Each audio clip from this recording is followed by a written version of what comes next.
50 or 100 Honus Wagner cars, as opposed to tens of thousands of cards for the other players. So this became the rarest and most expensive.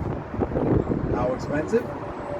Just last year in 2022, the Honus Wagner baseball card was sold for $7.25 million.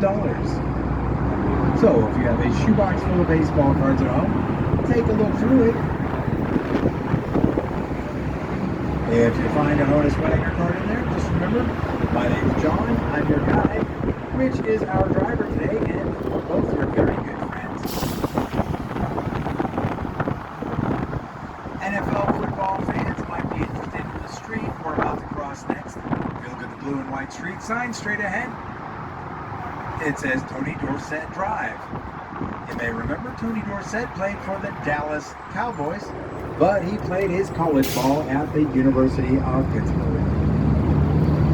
If you're wondering where was Three Rivers Stadium, where the Steelers and Pirates used to play, one block to our left is West General Robinson Street, and on the other side of this parking lot, on the sidewalk, there's a track where Franco Harris caught the famous catch known as the Immaculate Reception. So that's where Three Rivers Stadium is.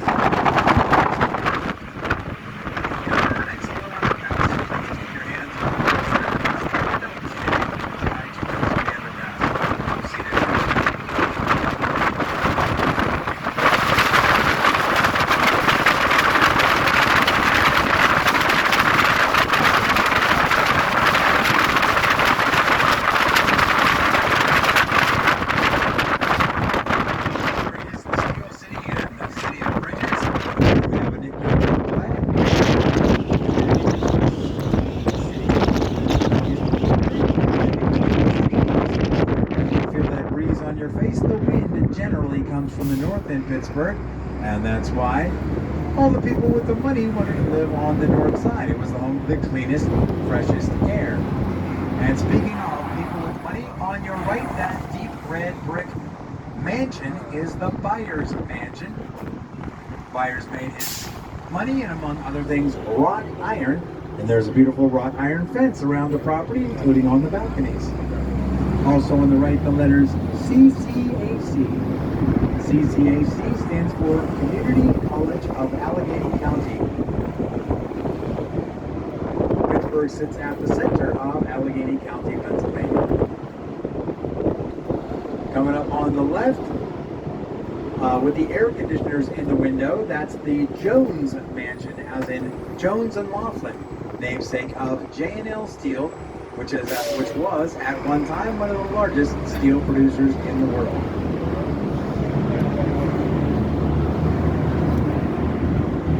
A couple more nice mansions on the left, and there are a couple of landmarks that we are accessible from stop 8 on our tour, which is the next stop, but you won't be able to see them. The first one's called the Mattress Factory Museum. That one started off as the Stearns and Foster Mattress Factory and Warehouse, and in 1977 it was converted to a modern art museum. Also here on the north side is Randyland. In 1993, local artist Randy Gilson took a lot of repurposed chairs, tables, mirrors, telephones, and other crazy objects, and a lot of colorful paint, and put together a courtyard section of a neighborhood called Randyland. Randyland is open every day from 10 a.m. until dusk. It is free to visit.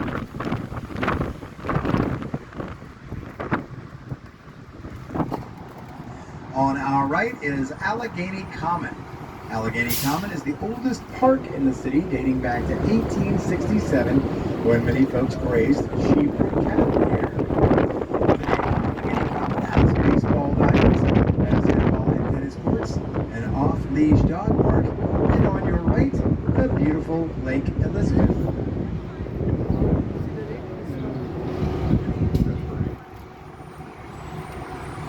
On our left, for the next several blocks, you will see some banners on the light poles that say Mexican Gore Street's Historic District. That refers to the neighborhood to our left, where there are lots of beautiful Victorian row houses They were built around 1848, the time of the Mexican-American War. And that's why many of the streets to our left have names of battles or generals from the Mexican-American War, such as Resaca Place, Buena Vista Street. Coming up on the left is Palo Alto Street, and you've also got Sherman and Taylor Avenues. On your right, there's a statue of a man on a horse. That is George Washington. He did explore western Pennsylvania in the early days of his soldier career.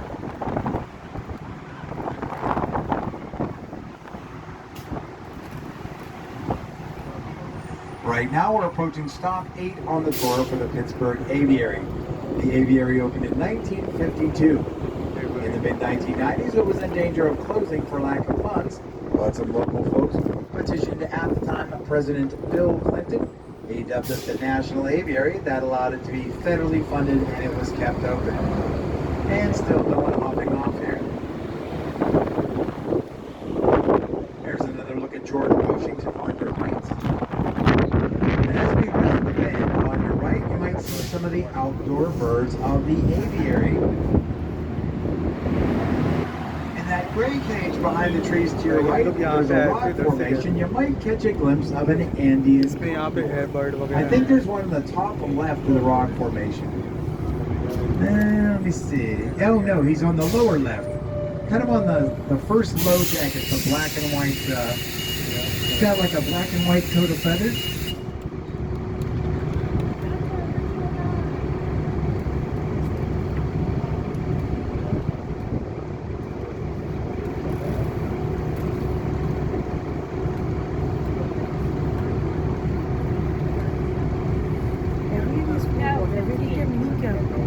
They're going to 15, Rich.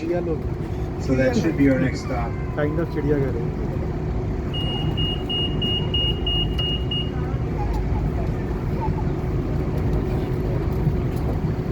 And we're all seated, Rich. चिड़ियाघर is like zoo जो होता है. Yeah, I hope you got to look at one of those Andean condors.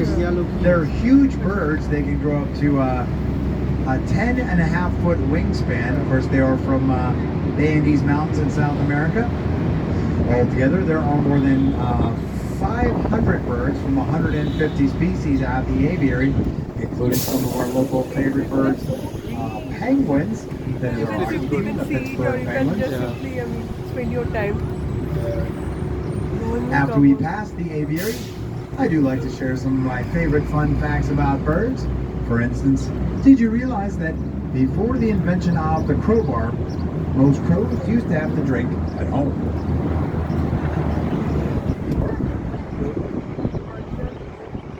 Ahead of us on the left is the Pittsburgh Children's Museum that opened up in 1983, put together from the old Buell Planetarium and the Pittsburgh Post Office.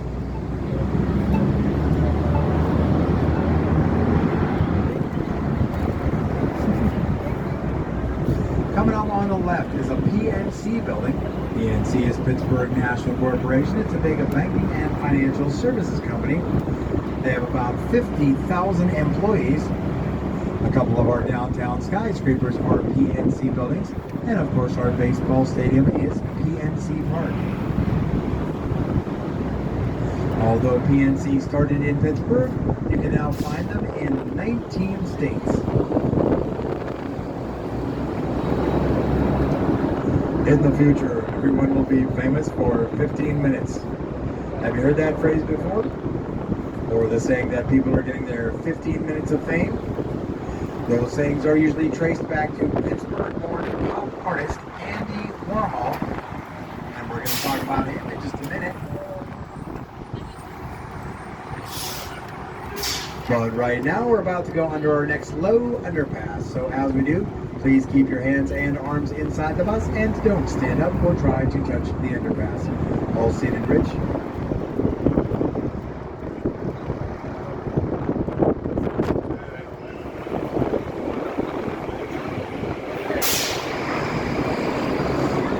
Andy Warhol was born in Pittsburgh in 1928. In 1949, he graduated from Pittsburgh's Carnegie Mellon University. That's when he headed to New York City, opened his first pop art studio with a number of his talented friends. No one hopping off here. Some folks on the chair. I don't know if they're going to hop on. I don't think so.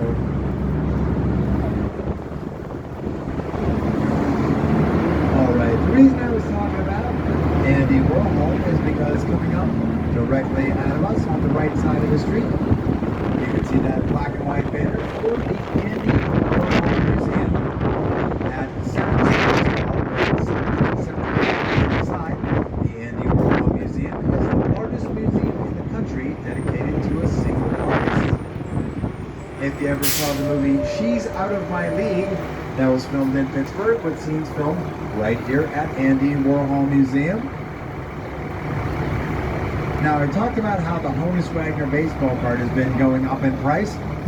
Well, Andy Warhol's paintings have also been going up in price. As a matter of fact, one of his paintings called Shot Sage Blue Marilyn. It's a picture of Marilyn Monroe. Last year, that was sold for $195 million.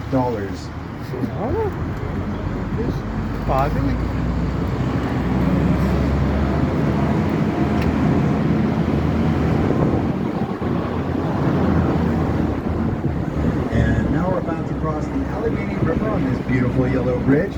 And if you look to your left and your right, you're going to see that this is one of three almost identical bridges. Collectively, they are known as the Three Sisters. Right now, we're on the Andy Warhol Bridge, named for the pop artist. To your right, you got the 6th Street Bridge. That's the Roberto Clemente Bridge. Roberto Clemente was a Pittsburgh Pirates right fielder. He was one of the few major leaguers to get 3,000 hits in his career, and he was one of the first Latin American players to get into the Baseball Hall of Fame. He was from Puerto Rico. To our left is the 3rd of the Sisters Bridges. That's the 9th Street Bridge, Rachel Carson Bridge. Rachel Carson was a Pittsburgh native environmentalist. She's best known for her 1962 book, Silent Spring, in which she detailed the effects of a pesticide called DDT on the environment. Another fun fact about Roberto Clemente, if you do happen to go to a game at PNC Park, when you're inside the park, take a look at the right field wall. It's exactly 21 feet high in honor of number 21, Roberto Clemente.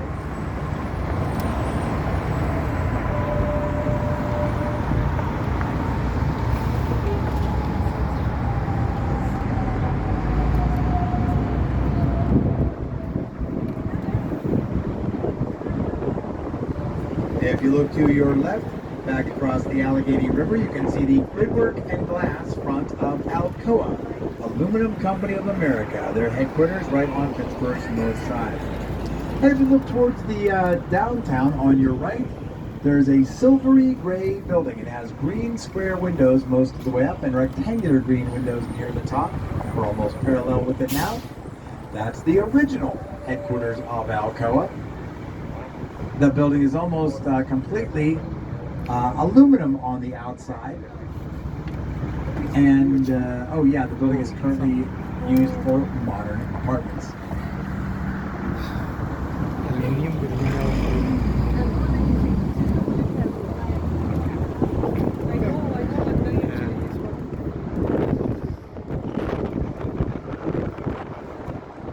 Directly ahead of us, this big white building is also a big green building. The David L. Lawrence Convention Center earned a gold award for leadership in environmental energy and design. They capture rainwater on the roof, they recycle water internally to flush their toilets, and they tap into Pittsburgh's Fourth River, the Wisconsin glacial flow, for cooling water that reduces their impact on the city's water supply. David L. Lawrence, namesake of the Convention Center, was a 4-term mayor of Pittsburgh who went on to become governor of Pennsylvania. He was the first Catholic to hold both of those positions.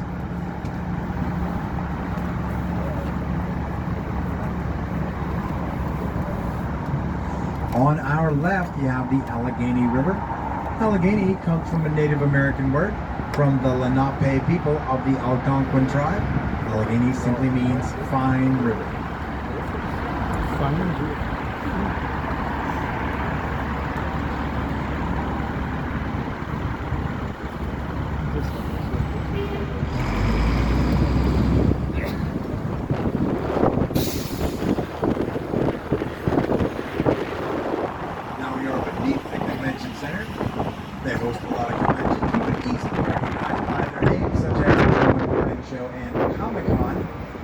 there's another convention that's been coming back to Pittsburgh for many years, and most people don't recognize it by its official name.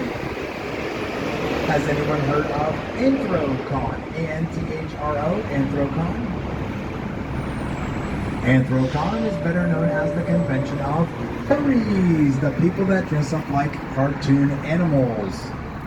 And despite wearing those heavy fur suits, the furries always seem to come back to Pittsburgh in the hottest months of the year. They'll be back this summer. They'll be here at the end of June, beginning of July.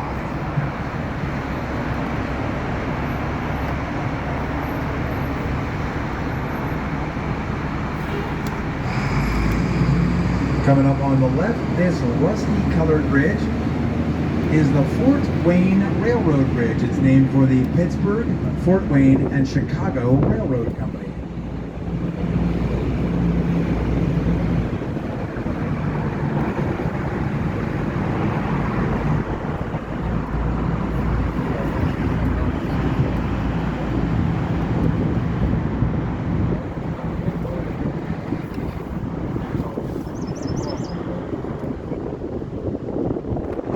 Even if you've been in Pittsburgh for only a short time, you've probably heard the name Heinz a couple of times. Heinz Field is the old name of our football stadium, and Heinz Hall is where our symphony performs. Those names can be traced back to Henry Heinz. He's the food industry pioneer who got his start in Pittsburgh and is known for Heinz ketchup, mustard, pickles, and of course mayo chup. Mayo chup. Anyway. Henry Heinz was said to be a fairly reasonable boss. He always had a dentist and a nurse on staff at his canning plant that his employees could visit during the workday, if necessary, for free. Henry Heinz also was said to have visited some of his sick employees in the hospital. He always also established something where his female employees at his cannery could get a manicure every week for free.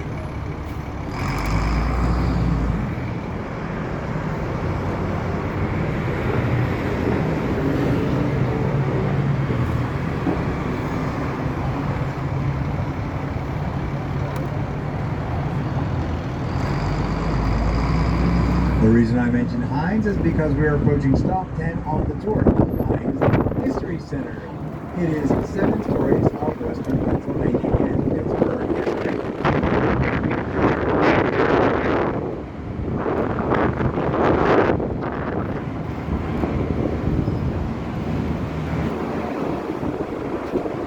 Coming up on the right between the trees, there's a yellow football goalpost. That is a remnant of Green River Stadium, where the Pittsburgh Steelers and Pirates played from 1968 to 2001. Now, most of the things that say Heinz around the city refer to Henry Heinz of food fame. But as we pass this banner on the right, you'll see the sign that says that this is the Senator John Heinz History Center. Senator Heinz was a U.S. Senator from Pennsylvania and a descendant of the original Henry Heinz. Senator Heinz died in 1991 in a bizarre accident. He was on a plane that was flying over eastern Pennsylvania, and they began to have some problem with their landing gear. Well, someone was flying a helicopter nearby, and somebody made the suggestion, why doesn't the helicopter get a little closer and look at our landing gear? Well, the helicopter and the plane crashed into each other, bringing down both aircraft and killing 5 people, including Senator John Heinz.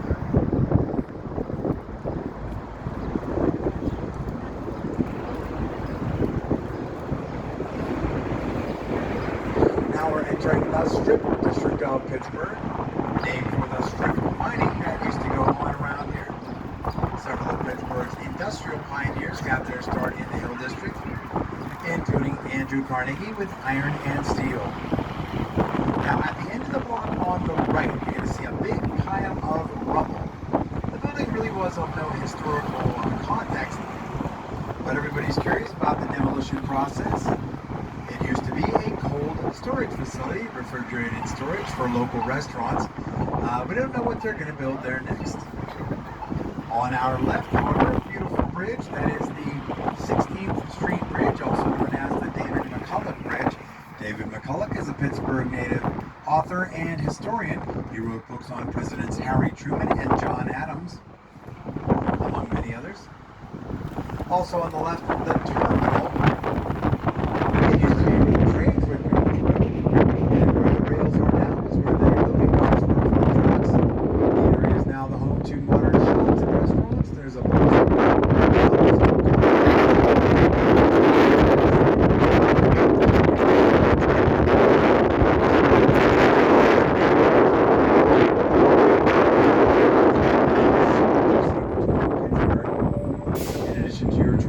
deli meats and cheese on a Permane sandwich.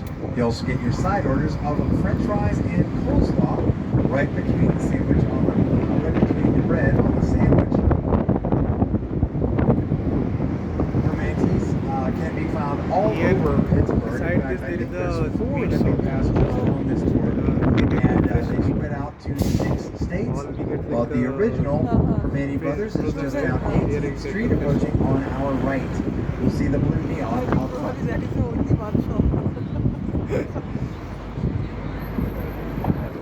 Directly ahead of us, you have St. Stanislaus Catholic Church. It opened in 1891 and it was once visited by the man who would go on to become Pope John Paul II, the Polish Pope. If you ever saw the movie Jack Reacher with Tom Cruise, that was filmed in Pittsburgh with one scene filmed right on the street we're traveling over now. That's the scene where Tom Cruise squares off against a bunch of dogs. And right before they fight, he says, "Remember, it's..."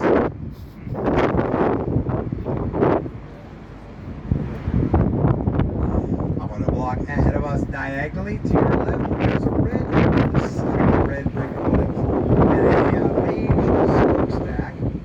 That's the cork factory. It started out in 1901 as the Armstrong Cork Factory. They used to make cork floors and ceilings. Now the buildings have been converted into modern apartments.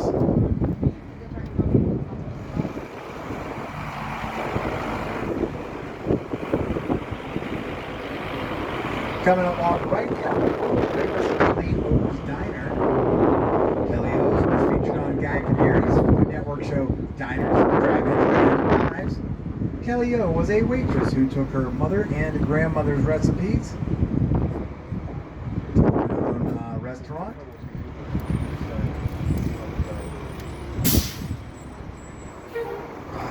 On our left is Weigel. They distilled their own whiskey.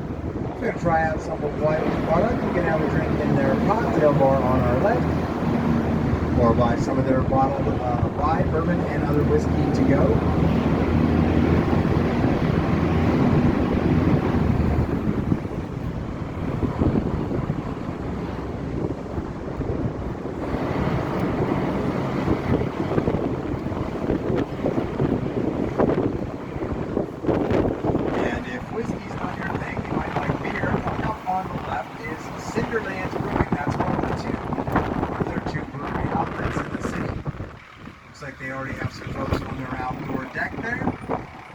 Serve food, pretty fun place to hang out.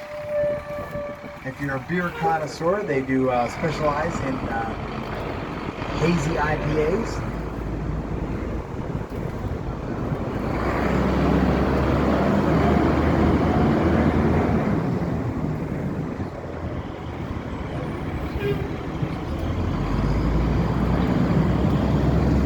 Coming up on the right is Dianoia's, an Italian restaurant.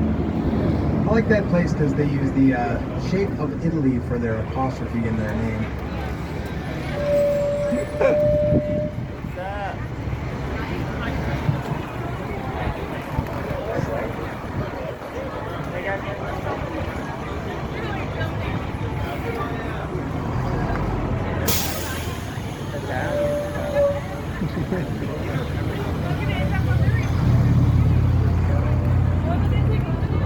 And I do believe that I have not yet touched on the ethnic makeup of Pittsburgh.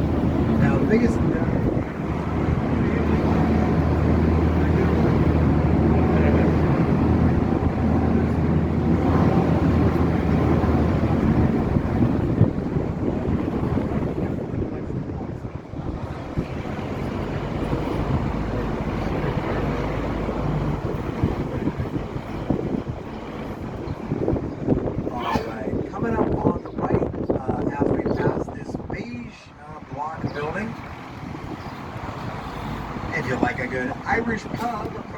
right, you're going to see Mulaney's Harp and Fiddle Irish Pub. They have made several lists of the best Irish pubs in the nation. And if you happen to be in Pittsburgh on a Tuesday night, that's when Mulaney's always has live Irish music and dancing. So if you ever wanted to learn how to do an Irish jig, reel, or hornpipe, stop in Tuesday nights at Mulaney's or any night for a pint of Guinness. And we are approaching stop 11 on the tour, Strip District restaurants, shops, and bars. On the left, you have S&D Polish Deli. You can try out some of their pierogies. Also on the left, Grandpa Joe's Candy Shop with the blue facade. In addition to lots of crazy candy, they have some amazing craft sodas, including ketchup and pickle flavors.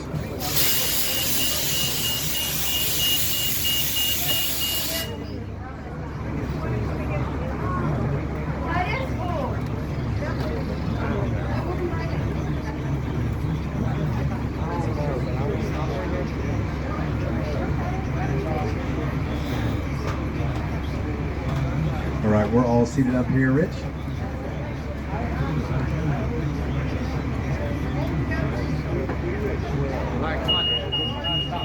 I've been stopping in Grandpa Joe's for candy a lot lately. They had bottle caps, which I hadn't had since my trick-or-treating days, so I had to get some.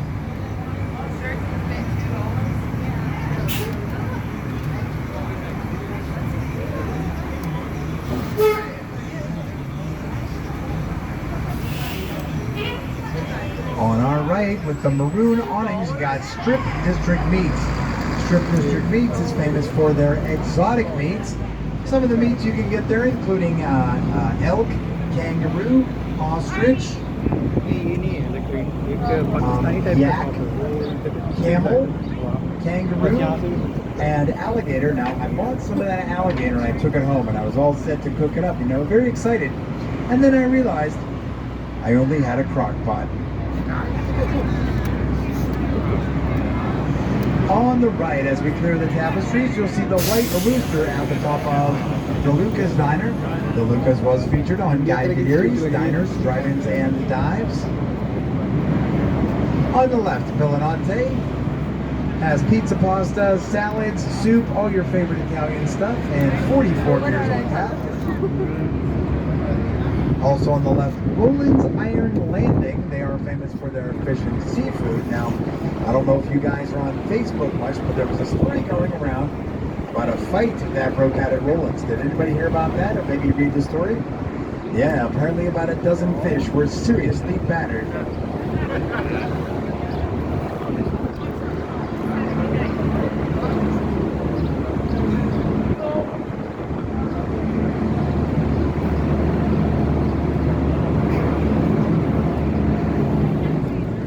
And we are approaching stop 12 on the tour at the opposite end of the Strip District.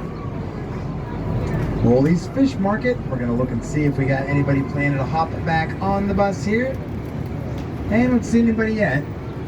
If you like locally brewed beer, and there's no one hopping off here, Rich. On the left, you have Helltown Brewing.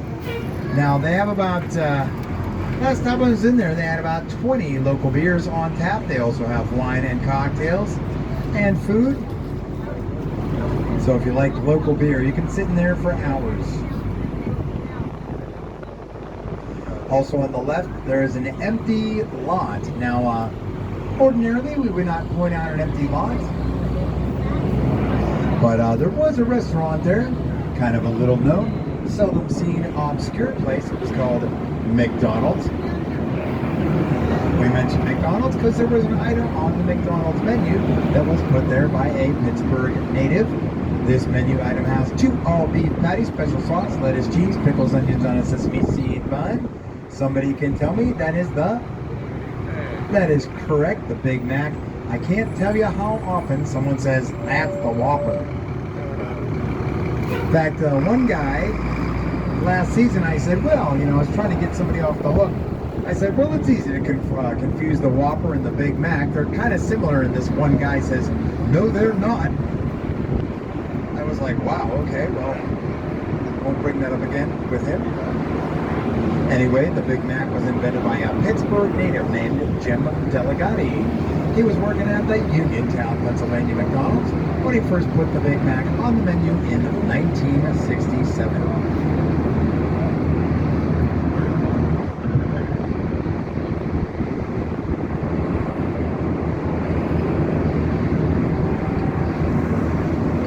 And now we talk a little bit about our Pittsburghese lingo.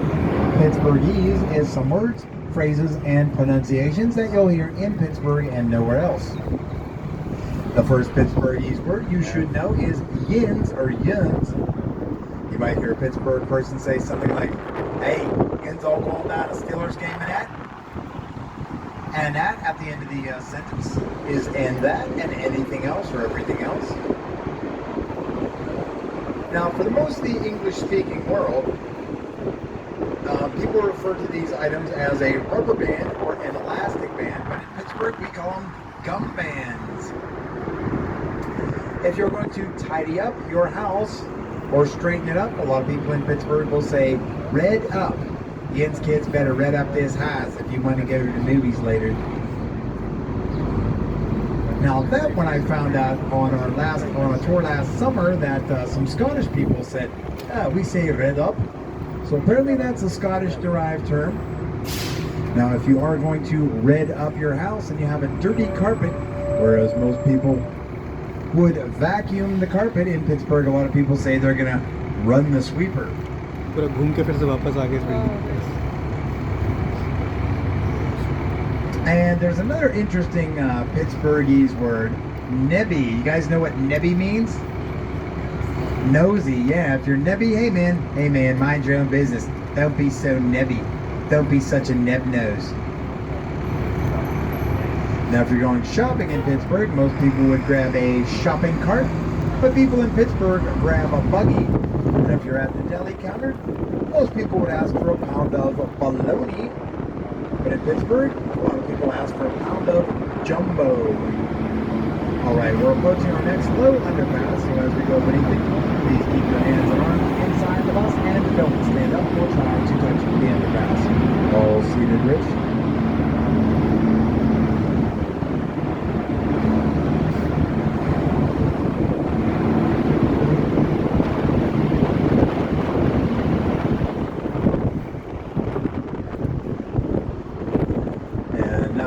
Stop 13 if you're keeping track on your map, and that is the